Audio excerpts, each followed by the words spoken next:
పిల్లిని కూడా రూమ్లెస్ కూడా కూల్ అవుతుంది సార్. మీరు భయపెట్టించి నిర్బంధం చేస్తా అంటే అది చదువుకున్న వ్యక్తి మెదడు ఖరాబ్ అయితే అది లైబ్రరీ ప్రాబ్లం కాదు, వ్యవస్థ ప్రాబ్లం. అంతగా నిర్బంధం చేసిన అవసరం సార్. గత ప్రభుత్వంలో 10 సంవత్సరాలు మేము ఇదే లైబ్రరీలో ప్రతి ఫ్లాట్ పెట్టినాం, ప్రతి నిరసన వ్యక్తం చేసినాం, ర్యాలీలు చేసినాం, ప్రతి ఊరు తిరిగినాం, ప్రతి తల్లిదండ్రులు బతిలాడినాం, ప్రతి ఊర్లో ప్రతి ఇంటి పక్కని చుట్టకొని పక్కకొని అందరిని అడిగి ఓటు వేయించుకున్నాం సార్. ఇప్పుడు ఊళ్ళో పోవాలంటే మాకు తల సిగ్గు అనిపిస్తుంది. ఊళ్ళో పోవాలి ఏరా ఇల్లు తిరుగుతాను, గవర్నమెంట్ అయితే నీకు జాబ్ వస్తున్నావు కదా, ఇంకా ఇదేదో ఊర్లో తిరుగుతాను సిగ్గులేరా, పెళ్లిళ్ళు పెరంటాల్లో వేంద్ర గడ్డాలు మిస్ చూడేంద్రా అని ఎట్లా ఎడుకున్నావు ఒకసారి చూడండి సార్. ఆ విధంగా మేము చూడండి సార్ మా తల్లిదండ్రులకి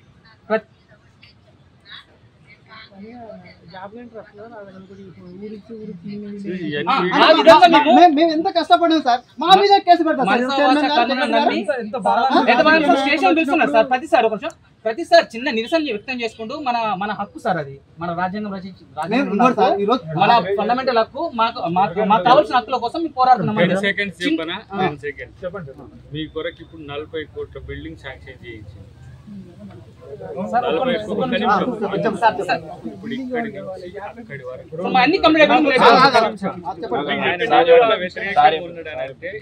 నాకు ఇప్పుడు చెప్పింది 40 కోట్ల బిల్డింగ్ ఒక 500 to 800 అబౌవ్ అందరు స్పేసియస్ గా కూర్చొని అంతర్జాతీయ 5 సంవత్సరాలు ఈడెందుకు కూర్చున్నాం సార్ మేము?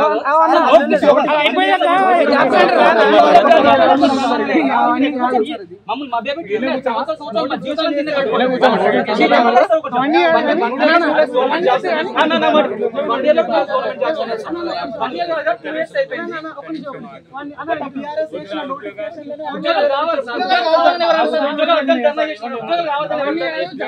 అన్నం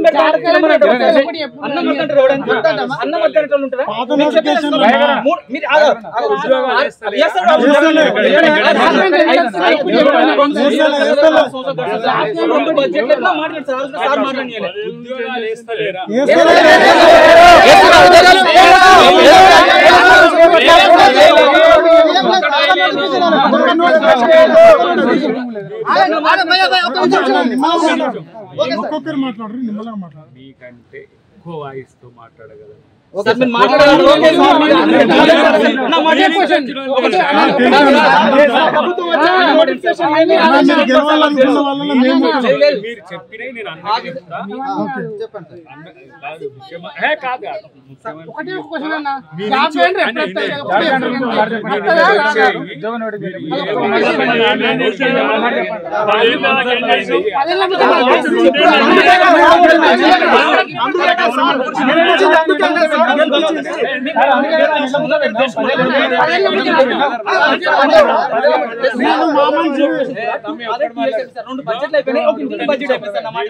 నిమ్మలంగానే మాట్లాడి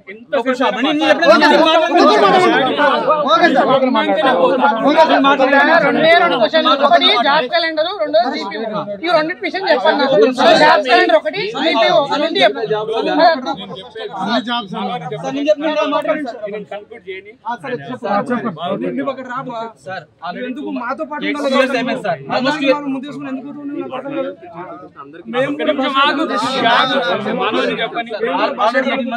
సార్ 2 బడ్జెట్లు అయిపోయినాయి, బడ్జెట్ అయిపోయింది,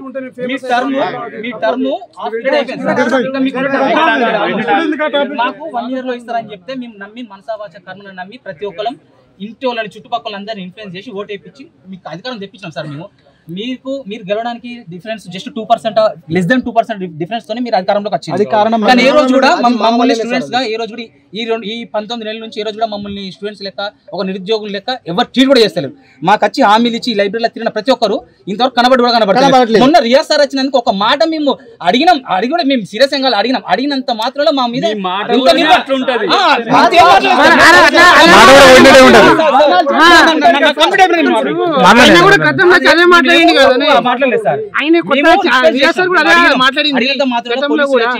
ఎఫ్ఐఆర్ చేస్తాం, ఎఫ్ఐఆర్ ఫైల్ చేస్తాం, మీరు రండి అంటే ఇంట్లో వేసి పిల్లిని కొట్టిన పులైంది సార్. ఎన్ని రోజులు నిర్బంధంగా ఉంచుతారు సార్ మీరు?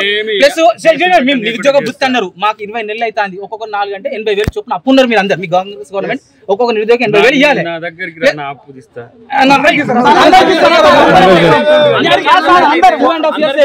ఇప్పుడు ఎలక్షన్ కూడా స్టార్ట్ ఉంది. మీరు చెప్పండి. చెప్పేది గట్టిగా చెప్పకు, నిమ్మలంగా చెప్పు. ఎలక్షన్ మరి ఆ విధంగా మీరు వెళ్ళిపోతాం. మీరు ఆ విధంగా నేను మీతో మాకు నమ్మకం లేదు, వెళ్ళిపోతాను భయంతో ఇంతమంది. మొత్తం చెప్పు.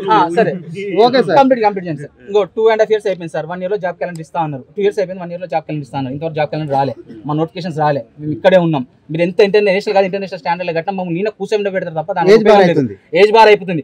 పోనీ మీరు అది చేసినా అంటే అది పెద్ద ఫెసిలిటీ కూడా పెద్ద ఏం లేవిడ. మా సఫరింగ్ మేము ప్రాబ్లమ్స్ మేము ఫేస్ చేస్తున్నాం. మాకు కావాల్సింది నోటిఫికేషన్ సార్. ఎలక్షన్ నోటిఫికేషన్ వస్తే మా నోటిఫికేషన్ వస్తాయని మాకు ఆలోచన లేదు. ఎందుకంటే ఏ గవర్నమెంట్ కూడా జనరల్ ఎలక్షన్ దాకా మళ్ళీ 2020 దాకా మమ్మల్ని గుంజుద్ది, ఇన్న కూర్చుండే పెడుతుంది. మాకు వయసులు 30 సంవత్సరాలు ఉన్నాయి సార్. ఒక్కొక్కరం అందరం డిగ్రీలు పీజీలు అయిపోయి 4 సంవత్సరాలు అవుతుంది. మేము ఎన్ని సంవత్సరాలు ఇక్కడ కూర్చొని ఉండాలి? ఇప్పుడు ఎలక్షన్ కూడా వస్తే మళ్ళీ సర్పంచ్ తెస్తే వరుసగా ఒకటే డ్యూటీ ఉంటుంది మీకు. ఆ sarpanch, MPC, ZPC, GHMC, bypoll ఇవన్నీ వేసుకుంటూ పోతా అంటారు. ప్లస్ మమ్మల్ని మళ్ళీ 2020 దాకా గుంజి మళ్ళీ 2020 మళ్ళీ రిలీజ్ చేస్తారు. మళ్ళీ మాకు టైం కావాలి. ఇప్పుడు మనం వేసిన 52,000 ఉద్యోగాలు